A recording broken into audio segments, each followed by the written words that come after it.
ಕೊಟ್ಟಿದೆ. ಇನ್ನೊಂದು 10 ನಿಮಿಷದಲ್ಲಿ ಅಬ್ಸರ್ವ್ ಮಾಡ್ತೀರಿ. ಹೌದು, ಇಲ್ಲಿ 500 ಹಳ್ಳಿಗಳ ಕುಡಿ ನೀರಿನ ಸಮಸ್ಯೆ ಇದೆ. 500 ಹಳ್ಳಿಗಳ ಕುಡಿ ನೀರಿನ ಸಮಸ್ಯೆ. ಹಿಪ್ಪರಿಗಿ ಬ್ಯಾರೇಜದ ಗೇಟ್ ಕಿತ್ತು ಹೋಗಿ 2 ತಿಂಗಳಾಗಿದೆ. 2 TMC ನೀರು ಪೋಲಾಗಿ ಹೋಗಿದೆ. ಸುಮಾರು 700 ಹಳ್ಳಿಗಳ ಜನರ ಕುಡಿ ಮತ್ತು ಜಾನುವಾರುಗಳಿಗೆ ಕುಡಿತಕ್ಕಂಥ ವ್ಯವಸ್ಥೆ. ಅದರ ಜೊತೆಗೆ ಇವತ್ತು ಸುಮಾರು 3 ಲಕ್ಷ ಹೆಕ್ಟರ್ ಬೆಳೆ ಹಾನಿ ಆಗ್ತಾ ಇದೆ. ಇಂಥ ಒಂದು ಅತ್ಯಂತ ಮಹತ್ವವಾಗಿರ್ತಕ್ಕಂಥ ಚರ್ಚೆ ನೀವು ತಗೊಳ್ಳದೇ ಇರತಕ್ಕಂಥದ್ದು ಇದು ವಿಷಾದನೆ ಅಂತಲೂ ಕೂಡ ಹೇಳಬೇಕಾಗ್ತದೆ. ಓಕೆ, ಯಾಕಂತಂದ್ರೆ ಇದಕ್ಕೆ ಪರಿಹಾರ ಒಂದು, ಆ ಡ್ಯಾಮಿನ ಗೇಟ್ಗಳನ್ನು ಹೊಸದಾಗಿ ಜೋಡಿಸ್ಬೇಕು. ಎರಡನೇದು, ಮಹಾರಾಷ್ಟ್ರದಿಂದ ನೀರು ತರಬೇಕು. ನಾವು ಮಹಾರಾಷ್ಟ್ರದಿಂದ ನೀರು ತೆಗೆದೇ ಹೋದರೆ ಸುಮಾರು 25 ಲಕ್ಷ ಜನರಿಗೆ ಕುಡಿ ನೀರಿನ ಸಮಸ್ಯೆ ಇದೆ. ಸುಮಾರು 5 ಲಕ್ಷ ಎಕರೆ ಜಮೀನದಲ್ಲಿರ್ತಕ್ಕಂಥ ಬೆಳೆ ನಾಶ ಆಗ್ತಾ ಇದೆ.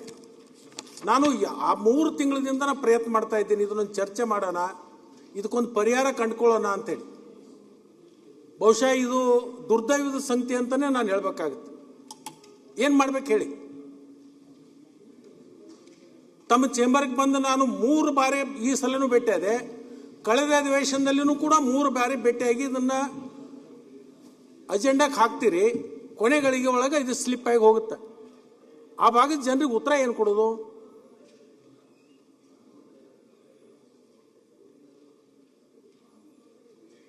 ನೀವು ಯಾವುದೇ ಕೆಲಸಕ್ಕೆ ಬಾರದ ವಿಷಯಗಳನ್ನು 1 ಗಂಟೆ 2 ಗಂಟೆ ಚರ್ಚೆ ಕೊಡ್ತೀರಿ.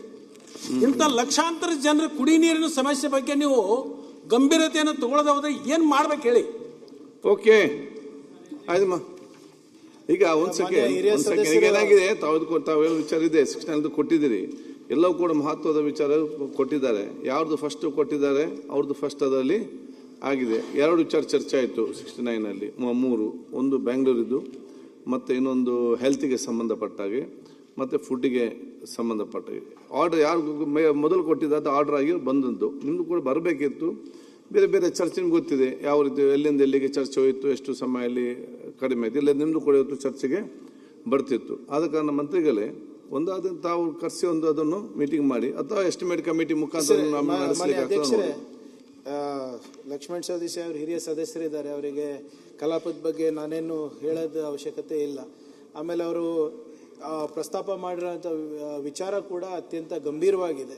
ಮತ್ತು ಈಗ ಬೇಸಿಗೆ ಕಾಲ ಬೇರೆ ಬರ್ತಾ ಇದೆ, ಸೊ ಖಂಡಿತವಾಗಿ ಅವರ ಆತಂಕ ಹೆಚ್ಚೋದು ಸಹಜ. ಮತ್ತು ಆ ಭಾಗದ ಜನರ ನಿರೀಕ್ಷೆ ಕೂಡ ಶಾಸಕರ ಮೇಲೆ ಹೆಚ್ಚಿದೆ. ಅವ್ರು ಯಾವಾಗಲೂ ಕೊಟ್ಟ ಮಾತಂತೆ ಅವ್ರು ನುಡಿದಂತೆ ನಡೀತಾರೆ ಅಂದ್ಬಿಟ್ಟು. ಸೊ ಆದ್ದರಿಂದ ಅವ್ರೇನು ಇವತ್ತು ಇಲ್ಲಿ ಪ್ರಸ್ತಾಪ ಮಾಡಿದರೆ, ಮಾನ್ಯ ಉಪಮುಖ್ಯಮಂತ್ರಿಗಳಿಗೆ ನಾನು ಕೂಡ ಅವ್ರ ಜೊತೆ ಚರ್ಚೆ ಮಾಡಿ ಅವರಿಗೆ ಹೇಗೆ ಅದಕ್ಕೆ ಪರಿಹಾರ ಒದಗಿಸ್ಕೊಡ್ಬೋದು ಅಂದ್ಬಿಟ್ಟು ಪ್ರಾಮಾಣಿಕ ಪ್ರಯತ್ನ ನನ್ನ ಕಡೆಯಿಂದ ಆಗುತ್ತೆ ಅಂತ ನಾನು ಹೇಳಲಿಕ್ಕೆ ನಾನು ಬಯಸ್ತಾ ಇದ್ದೀನಿ. ಅಧ್ಯಕ್ಷ, NH 2 ಖಾಸಗಿ ಬಿಲ್ ಇದೆ. NH ಸಭಾಧ್ಯಕ್ಷರೇ, ಇದು ಪ್ಲಾನಿಂಗ್ ಮಿನಿಸ್ಟರ್